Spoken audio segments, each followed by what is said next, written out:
well, the most important call that we made initially with Tesla was, all right, Tesla's battery technology is unlike any other auto manufacturer's battery technology.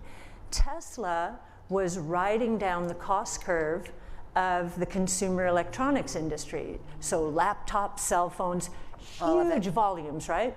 And when you get a scaling like that, costs come down. It's called a learning curve in the tech industry. So Elon, you had auto manufacturers and auto analysts laughing at him. Elon is building his car on top of cell phone batteries. Isn't that funny? And what they didn't believe was that the engineering was possible. Right. So there was it wasn't, they just didn't think it was possible. And he did.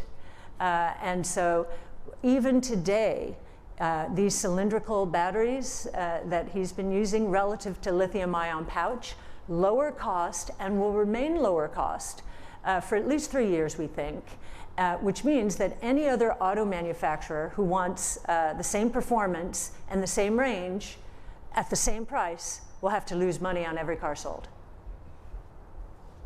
So it keeps him in a really great position. And that's only one of 4 barriers to entry. Well, but that was the first call we had to make. So Elon Musk and Tesla. So there is a point that you would get out. I know there's a story you've talked about. You put a mark on the stock price. I think it was 3,000?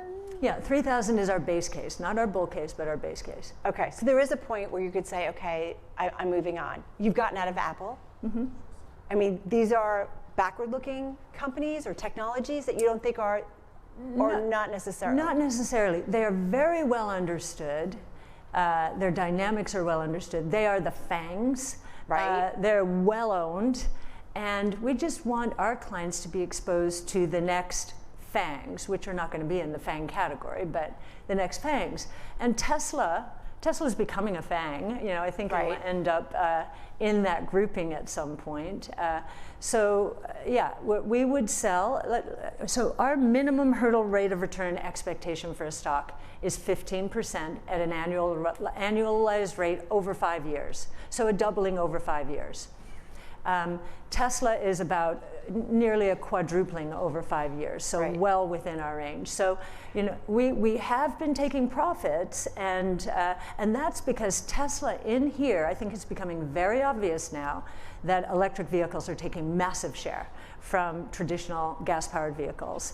And so the stock finally is responding to that reality, because that has been true. Bounce back. Yes, it has. Whereas much of our portfolio has still been in a bit of a weak spot. So this is called portfolio management. That's all this is. Well,